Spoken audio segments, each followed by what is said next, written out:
time. So let's start from where we left. uh, हमने ये देखा था कि तीन बहुत इम्पोर्टेंट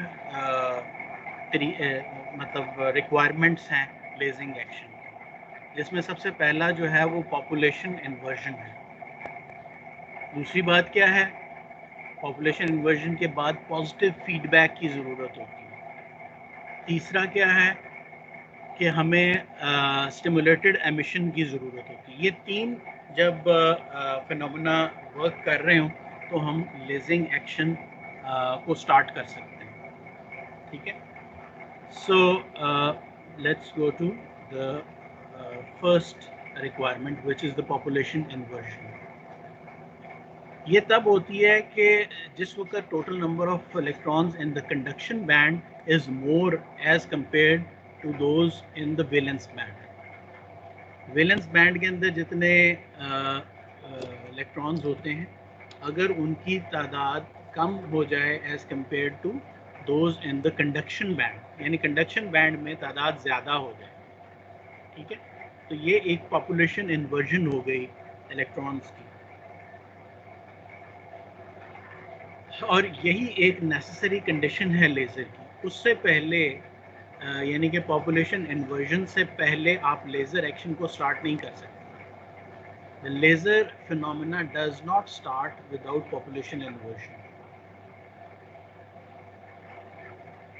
क्योंकि अब नंबर ऑफ एक्साइटेड इलेक्ट्रॉन्स जो हैं which are in the conduction band that is quite greater, so a greater number of photons would be generated.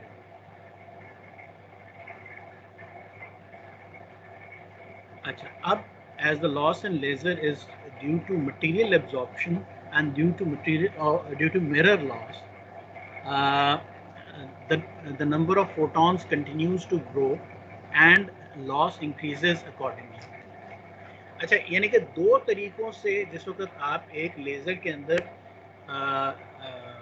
Photons produce करने की कोशिश कर रहे होते हैं, तो दो वजूहात की बुनियाद पे ये जो फोटॉन्स पैदा हो रहे हैं ये लॉस होते चले जा रहे हैं, यानी कि ये इनके अंदर आपकी जो ऑप्टिकल पावर है वो लॉस हो रही है।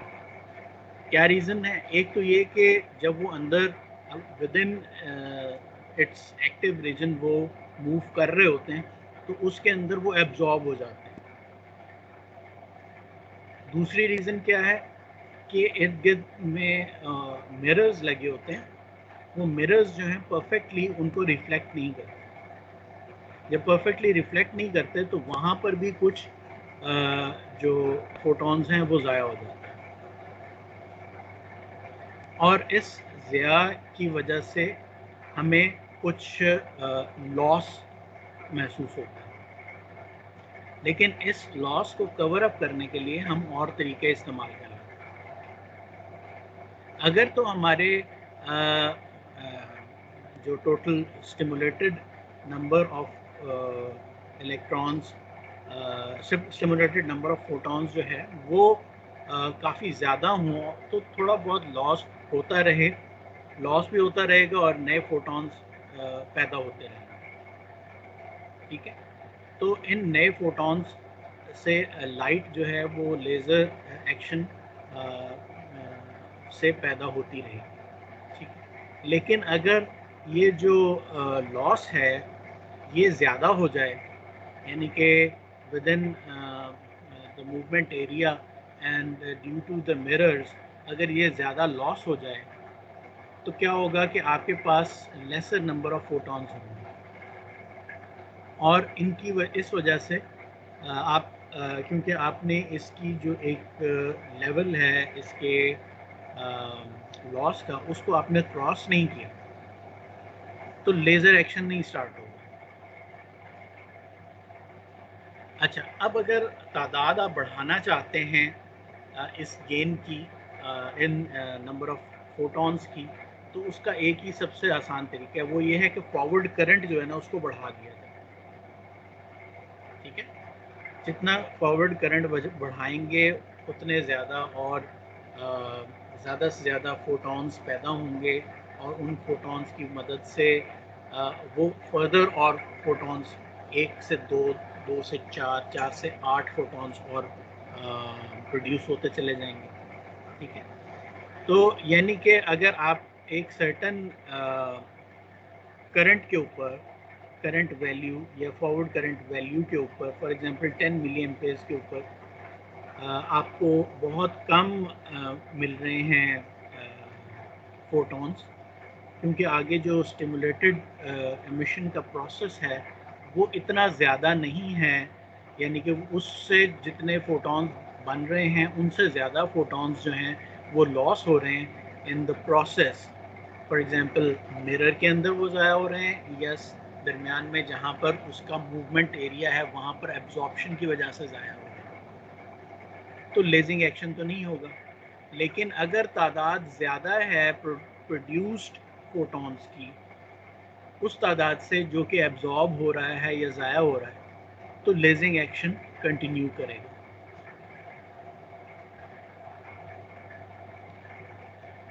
यहाँ आप देख सकते हैं कि कंडक्शन बैंड के अंदर ज़्यादातर इलेक्ट्रॉन्स मौजूद थे। एक बाहर से energy I in the form of current, और करंट किस फॉर्म में आया? इलेक्ट्रॉन्स की फॉर्म में। उसके आने से एक तो उसने फर्दर फोटॉन्स जनरेट किया और उन फोटॉन्स ने फर्दर आगे फोटॉन्स को जनरेट किया। दूसरा जो इसमें प्रोसेस या फिनोमेना जिसकी ज़रूरत है एक लेज़र एक्शन को करने के लिए, that is the positive optical feedback. और इसको पॉजिटिव इसलिए कहा जाता है कि जो स्टिमुलेटेड फोटॉन्स हैं they are added to the input और the external photons. External photons तो वो आ रहे हैं ना इनिशियली, जो कि एक एटम के अंदर जो कंडक्शन बैंड से वापस जा रहे हैं इलेक्ट्रॉन्स वैलेंस बैंड में, उससे एक जनरेशन हो रही है फोटॉन्स की। ठीक है, और ये इलेक्ट्रॉन्स बाहर से कहाँ से आ रहे हैं? उस करंट के ज़रिए आ रहे हैं। ठीक है, और आगे ये फर्दर आगे फोटॉन्स जो हैं आगे से आगे 1 से 2, 2 से 4 और प्रोड्यूस करता चला जा रहा है। ठीक है, तो अब इसमें एक तो हमने बात ये देखी कि एक जगह पर जहाँ पर ये इसका पूरा जो एक्टिव रीजन वो ख़त्म हो जाएगा, वहाँ पर तो फोटॉन जाके ख़त्म हो जाएगा, फर्दर आगे काम नहीं करेगा। तो इसको बेहतर करने के लिए दोनों एंड्स के ऊपर मिरर्स लगा देते हैं। दोनों एंड्स के ऊपर मिरर्स लगाने से क्या होता है कि जो फोटॉन है वो एक मिरर से टकरा के आता है और फर्दर आगे अपना प्रोसेस जारी रखता है 1 से 2 और 2 से 4। ऑल्दो के मिरर्स परफेक्ट नहीं होते, सिर्फ 40% वहाँ से रिफ्लेक्ट बैक हो पाते हैं, लेकिन ये 40% भी बहुत है। जिन्होंने कि बिल्कुल ही ज़ीरो हो जाना था, ख़त्म हो जाना था, उसमें से भी 40% हमारे पास बच गए। ठीक है, और इसके बाद वो टकरा के दूसरे एंड के ऊपर पहुँचते हैं, वहाँ पर फिर एक और मिरर है, वहाँ से फिर टकरा के आ जाए तो फिर 40% उसमें से इनको वापस मिल जाता है। इस तरह से ये प्रोसेस चलता रहता है। तो ये एक पॉजिटिव ऑप्टिकल फीडबैक का प्रोसेस है which we achieve using 2 mirrors at the ends। अच्छा, दूसरी बात ये कि दोनों तरफ मिरर्स लगाने से ये एक रेजोनेटर भी बन जाता है। ठीक है, और रेजोनेटर से क्या होता है कि वो एक पर्टिकुलर वेवलेंथ को सपोर्ट करता है, क्योंकि उसके बीच का जो डिस्टेंस है वो एक पर्टिकुलर डिस्टेंस है और वो एक पर्टिकुलर वेवलेंथ को निकालता है। ठीक है, so that is also an advantage। अब यहाँ देखिए कि यहाँ पर कंडक्शन बैंड के अंदर कुछ एटम कुछ इलेक्ट्रॉन्स थे, वहाँ से वो मूव किए वैलेंस बैंड में, उन्होंने कुछ जनरेट किए फोटॉन्स। एक साइड पर मिरर था, वहाँ से वो टकरा के वापस आया, उन्होंने प्रोसेस को जारी रखा, जबकि दूसरे एंड के ऊपर मिरर नहीं था, तो उस तरफ जाने वाले जितनी भी फोटॉन्स थे वो ज़ाया हो गए। जबकि राइट हैंड के ऊपर जो डायग्राम है इसमें मिरर दोनों एंड के ऊपर है, और उससे क्या हो रहा है कि एक तरफ से टकरा के आ रही है और फिर फर्दर अगर 4 फोटॉन्स लेफ़्ट से टकरा के आए थे तो फिर उसके बाद वो 8 जो हैं राइट से मिरर 2 से टकरा के आ जाएंगे। इस तरह फोटॉन्स की तादाद बढ़ती चली जाएगी। तो ये प्रोसेस जो है पॉजिटिव फीडबैक का, ये ज़रूरी है किसी भी लेज़र के अंदर। तीसरी चीज़ जो इसके अंदर है वो स्टिमुलेटेड एमिशन है। स्टिमुलेटेड एमिशन क्यों होता है? जब आप प्रॉपर पी और एन टाइप मटेरियल्स को आप आपस में उसका जंक्शन बनाते हैं, जो कि इसकी रिक्वायर्ड ज़रूरत है जो इसकी, उसके मुताबिक, तब उसकी वजह से स्टिमुलेटेड एमिशन होता है। यानी कि यहाँ पर स्पॉन्टेनियस एमिशन नहीं है, which we observed in the LEDs. अच्छा, अब हम बात करते हैं कि ये गेन और लॉस जब बराबर हो जाता है। गेन और लॉस, गेन किस चीज़ का? कि आपने एक तरफ से करंट लिया, उससे फोटॉन्स पैदा हुए, फोटॉन्स ने आगे फोटॉन्स पैदा किए। फोटॉन्स पैदा तो हो रहे हैं लेकिन मिरर की इनएफिशिएंसी की वजह से या एब्जॉर्प्शन इन दैट एरिया की वजह से वो जो तादाद है फोटॉन्स की वो कम होती चली जाएगी, यानी कि लॉस बढ़ता चला जाएगा। लॉस इतना बढ़ गया है कि जितना आपने फोटॉन्स प्रोड्यूस किए थे उससे ज़्यादा आपने लॉस कर दिया। ठीक है, लेकिन अगर ये लॉस जो है गेन के बराबर हो, यानी जितने बन रहे थे फोटॉन्स उतने ही लॉस हो रहे थे, तो क्या होगा कि आप थ्रेशोल्ड कंडीशन में आ जाएंगे। थ्रेशोल्ड कंडीशन वो है जब गेन ऑफ फोटॉन्स और लॉस ऑफ फोटॉन्स बराबर हो। ये वो पोजीशन है, ये थ्रेशोल्ड लेवल वो पोजीशन है जिसके बाद सेमीकंडक्टर एक लेज़र के तौर पे काम करना स्टार्ट करता है। और अगर आप चाहते हैं कि एक लेज़र डायोड अपना प्रॉपर काम करना शुरू करे तो उसका गेन जो है it should exceed the loss, यानी कि उससे जो फोटॉन्स बन रहे हैं उनकी तादाद लॉस्ट फोटॉन्स की निस्बत ज़्यादा होनी चाहिए। तो हम इस नतीजे पे पहुँचे कि हमें 3 चीज़ों की ज़रूरत है अगर लेज़िंग एक्शन हम करना चाहते हैं या लेज़र बनाना चाहते हैं। पॉपुलेशन इन्वर्जन हमें ज़रूरत है, which means that the total number of electrons in the conduction band should be more than the total number of electrons in the valence band. फिर स्टिमुलेटेड एमिशन का प्रोसेस ज़रूरी है। Stimulated emission में क्या होता है कि एक फोटॉन जो पैदा हुआ है वो फर्दर आगे 2 फोटॉन्स को पैदा करता है और उसके बाद फर्दर और आगे फोटॉन्स को पैदा करता है और वो आगे फोटॉन्स को पैदा करते हैं। ठीक है, ये स्टिमुलेटेड एमिशन है as compare to the spontaneous emission that we see in LEDs. LEDs में स्पॉन्टेनियस एमिशन, स्पॉन्टेनियस एमिशन में क्या होता है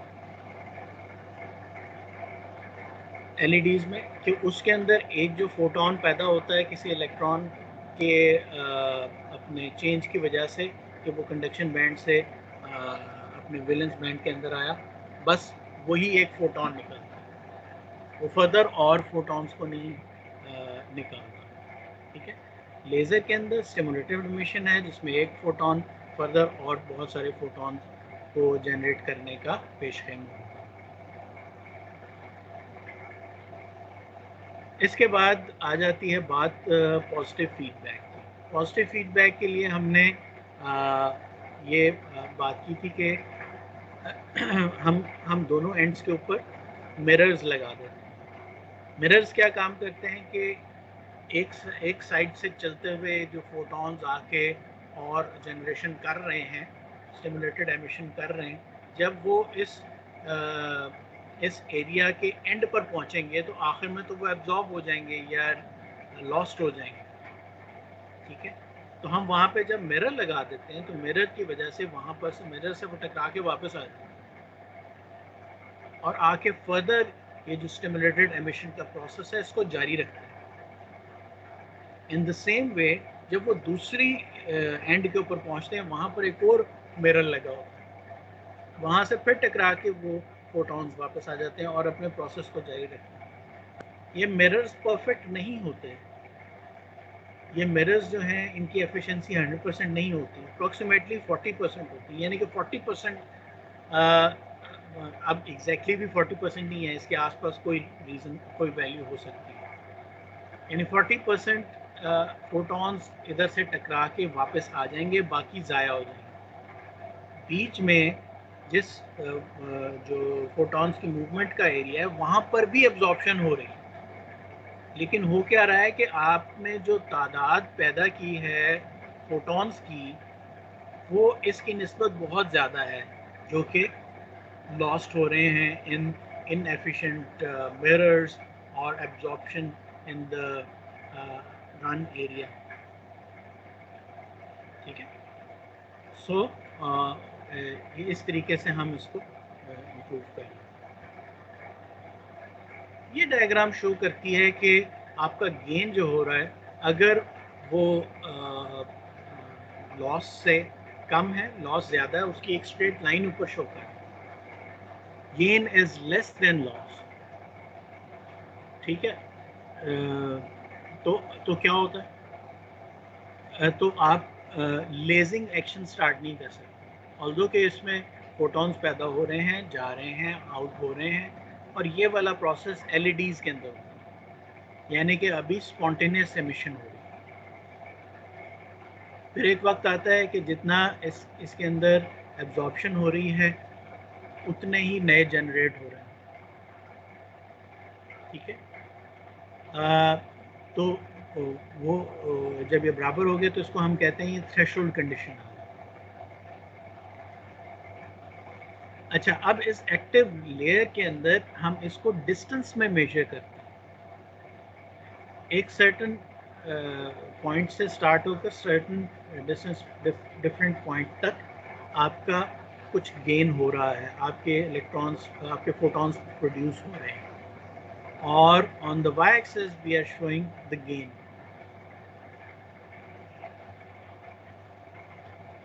अब सबसे राइट के ऊपर जो डायग्राम में ये शो कर रही है कि यहाँ लेजिंग एक्शन स्टार्ट हो रहा है।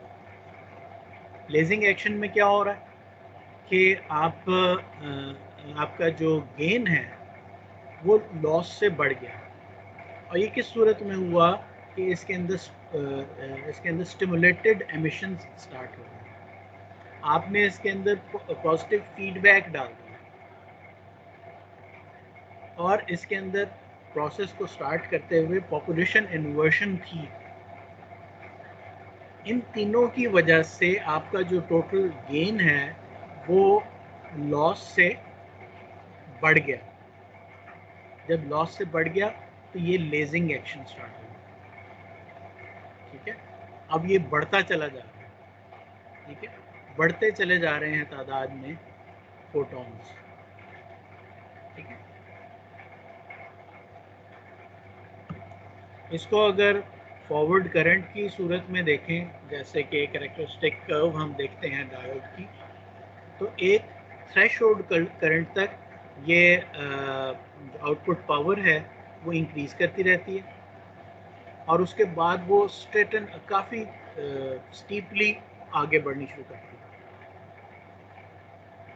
जब ये स्ट्रेटन अप होती है एक स्टीप वैल्यू के ऊपर स्टे करने से पहले पहले, ये एलईडी एक्शन है, जहाँ पर ये वो लाइन को अगर प्रोट्रूड करके एक्स एक्सिस के ऊपर देखा जाए तो वो जो करंट हमें मिलता है वो थ्रेशोल्ड करंट की वैल्यू है। ये थ्रेशोल्ड कंडीशन है। थ्रेशोल्ड के बाद ज़रा सा और आप करंट देते हैं इसको तो ये बहुत तेज़ी से आउटपुट पावर, ऑप्टिकल पावर जो है वो बढ़ना शुरू हो जाती है, बहुत स्पीड पे, बहुत स्टीपली बढ़ रही है, and that is basically the laser action. यहाँ पर लेजिंग एक्शन स्टार्ट, इसको लेज़र एक्शन भी कहते हैं और लेजिंग एक्शन भी कहते हैं।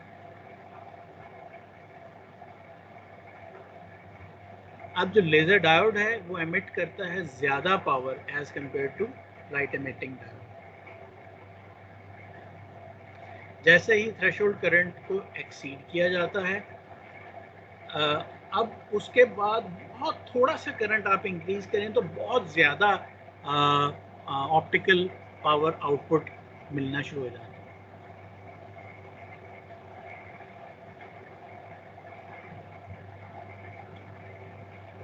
अब हम देखते हैं कि लेज़र डायोड्स के अंदर कि क्या क्या प्रॉपर्टीज़ होती हैं, उनसे पैदा हुई लाइट की क्या क्या प्रॉपर्टीज़ होती हैं। I think the time is up now. शुरू में कुछ बच्चे लेट आए, बीच में मुझे 15-20 मिनट्स के लिए काम पड़ गया, तो हम इसको कल ही स्टार्ट करेंगे, ठीक है। अब आपकी अगली क्लास भी होगी because it is 10 o'clock now. So I think यहाँ पर हम इसको स्टॉप कर देते हैं और इसको कल हम कंटिन्यू करेंगे। Thank you very much. Okay sir, Allah हाफिज़। अल्लाह हाफिज़।